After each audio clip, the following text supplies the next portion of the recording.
Alors bonjour Roland, ravi de te revoir pour cette 5e année. Donc on est le 7 octobre 2013 et donc les vendanges du millésime viennent juste de se terminer. Donc on va faire le point comme chaque année, je te remercie encore. Est-ce que en quelques mots tu peux nous redire les éléments principaux du millésime 2013? Une météo quand même capricieuse, ça c'est le moins qu'on puisse dire. Et pas que chez nous, pas qu'en Bourgogne, un peu partout. Donc une récolte plutôt tardive. Ça faisait longtemps qu'on n'avait pas récolté au mois d'octobre. Voilà, donc c'est quand même une caractéristique de l'année dans la mesure où c'est pas un millésime précoce. Donc on va forcément avoir des vins qui vont être différents de ce qu'on a fait ces dernières années. On a eu quoi? On a un printemps assez froid, humide, c'est ça? Une floraison un peu tardive? Tout le monde se rappelle du mois de mai-juin. Frais, humide tous les jours, pas de lumière. Et puis après, on se rappelle aussi du juillet-août, magnifique, très beau, chaud, sans excès, mais très bien. Oui. Et puis un mois de septembre qui est très important pour nous, parce que c'est là où se finalise la maturité des raisins. Un peu, alors pour le coup, sans mauvais jeu de mots, mi-figue, mi-raisin. Septembre a été quelquefois beau et ensoleillé, puis quelquefois un peu plus humide. On a alterné les deux. On n'a pas eu ce qu'on aime bien avoir, c'est-à-dire un vent du nord sec et frais pour justement finir la maturité. Bon, on ne choisit pas tout ça.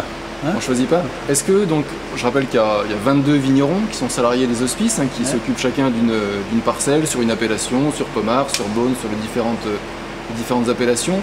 Est-ce que justement, dans des années comme celle-ci, qui sont peut-être un peu stressantes, est-ce qu'il y a des indications particulières? Comment tu te collabores avec eux? Comment tu leur indiques les choses? D'abord avec des météos capricieuses comme ça, y compris avec de la grêle, parce que n'oublions pas quand même que fin juillet, on a eu quand même un violent orage de grêle sur la côte de Beaune.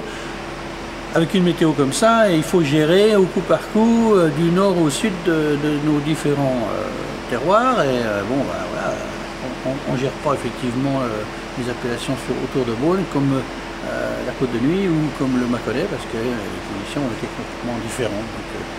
Donc ça nous a amené aussi un peu modifier le planning de récolte par rapport à ce qu'on fait d'habitude.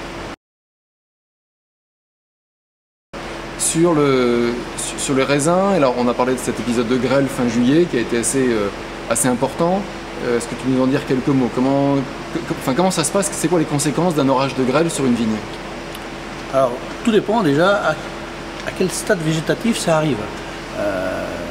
Ces conséquences peuvent être plus ou moins graves, plus ou moins affecter la quantité ou le volume de récolte en fonction de quand la grêle arrive. Donc là, on était fin juillet au stade où les raisins commençaient à virer, c'est-à-dire qu'on a le raisin formé, bien formé, et on arrive au stade du début de véraison, c'est-à-dire qu'il va changer de couleur. Et donc là, c'est un effet direct, c'est-à-dire que la grêle et les grêlons détruisent directement une partie des raisins. Alors quelquefois, ça peut être totalement, c'est-à-dire que l'épisode de grêle est si fort, si violent que ça hache, ça casse tous les raisins, et quelquefois c'est seulement partiellement. Donc c'est une question d'intensité de la grêle, de violence du vent qui va dedans, parce que cette année, je crois que le vent qui accompagnait la grêle a fait autant de dégâts par l'effet de fouet que la grêle elle-même. Donc après, c'est toujours assez difficile d'estimer les pertes de suite après le phénomène climatique. Mais par contre, souvent, ce qui se passe derrière, c'est que si on n'a pas un temps sec, il y a toutes sortes de maladies qui peuvent se mettre suite à cette grêle, dont le mildiou particulièrement, et puis on peut encore perdre de la récolte parce que ce mildiou peut affecter des grappes ou des baies, etc. Pour le coup, on a eu la chance qu'après cet épisode de grêle de fin juillet, on a quand même eu 6 semaines. Oui, il a fait relativement sec. On a eu un mois de fin juillet, début août, on était très beau. C'est quoi la grêle? Bon, on parle de l'effet direct sur la grappe, mais il y a tout le feuillage, il y a toute la plante qui subit un stress, un choc. Il lui faut un certain temps pour se remettre en fonctionnement, parce que voilà, c'est un coup de glaçon, sur le végétal. D'accord.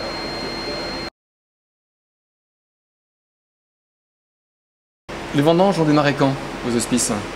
Alors, on va dire le 1er octobre, même si le 30, on a commencé à récolter un petit peu pour se mettre en jambes. D'accord. 1er octobre, un mardi. Et pour se terminer, comme on vient de le dire, le 7, une vendange très très rapide. En une semaine, Les premières parcelles vendangées ont été lesquelles? Les blancs. Les blancs. Les blancs. Mâconnais d'abord? Mâconnais, mais Meursault. Mâconnais, Meursault. Il n'y avait pas un gros écart de maturité, donc voilà. On revient un peu à ce qu'on connaissait il y a quelques années, c'est-à-dire qu'on vendangeait toujours les blancs, le chardonnay avant le pinot noir. Cette année, c'était le cas. D'accord. Alors est-ce qu'on peut en déduire un peu qu'on sera sur un millésime assez classique? Comment tu le décrirais aujourd'hui ce millésime? Donc on le voit juste derrière nous, hein, les cuves sont vraiment pleines, sont juste là. Est-ce que aux premières dégustations, dans la qualité des raisins, comment tu le perçois? En rouge comme en blanc? En blanc, je pense qu'il fallait récolter effectivement les chardonnays assez rapidement. Pourquoi? Tout simplement parce qu'on arrive dans une fin de cycle et que si le temps est humide, le raisin peut se dégrader. Le chardonnay supporte un peu, le botrytis supporte un peu la pourriture, mais pas trop. Il ne faut pas que ce soit... voilà. C'est pas du sauterne. On ne sait pas faire la pourriture noble ici, donc voilà, il fallait récolter assez vite. Et puis, une autre caractéristique du millésime, en blanc d'ailleurs, comme en rouge, c'est plutôt une acidité élevée. Alors, on peut interpréter ça comme un bon signe ou comme un mauvais signe, mais bon, en général, on essaie un peu de faire comprendre que ce millésime, c'est un peu un millésime à l'ancienne, c'est-à-dire qu'on se retrouve avec ces raisins rouges ou ces raisins blancs avec un certain niveau d'acidité assez élevé. Est-ce que c'est un gage de conservation, de vieillissement? C'est ce qu'on disait autrefois, je ne suis pas sûr que ça soit encore le cas aujourd'hui, mais bon, normalement, on devrait avoir des vins toniques.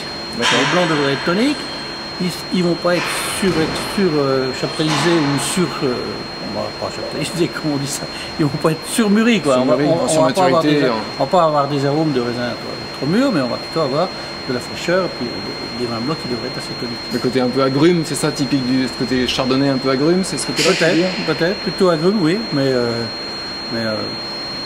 un peu classique, quoi, hein, dans le style des vins. D'accord. Blanc.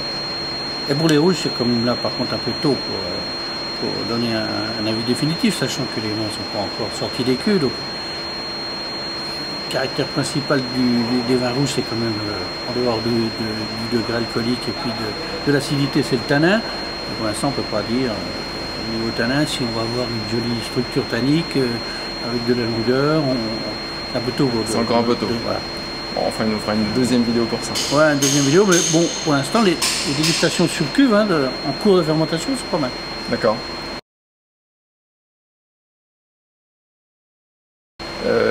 En termes justement de vinification, je crois que cette année, tu as eu un peu de nouveau matériel, c'est ça?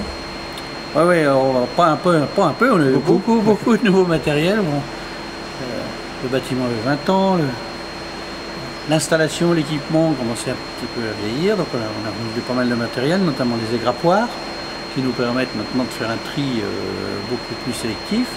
Et tout ce qui est table de tri et mise en cuve des raisins a été fait d'une façon beaucoup plus douce, c'est-à-dire que je n'ai plus de pompe ou je n'ai plus d'accoude, je n'ai plus de raisins écrasés avant. Qui vont.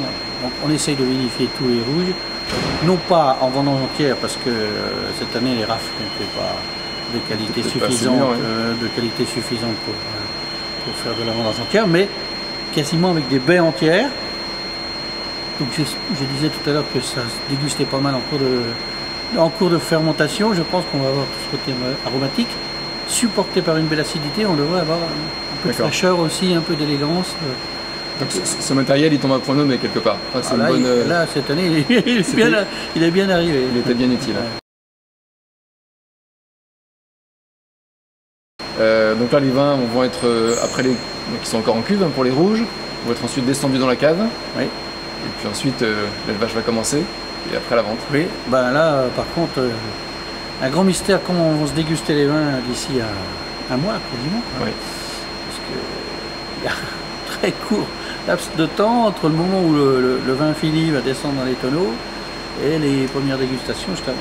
Donc on va déguster vraiment des vins ultra primeurs quelque part. On se donne rendez-vous de toute façon un peu plus tard quand les vins seront fûts pour une dégustation comme on le fait voilà, quelques jours ou quelques semaines avant la vente. Ce qui va dire très bientôt de toute façon.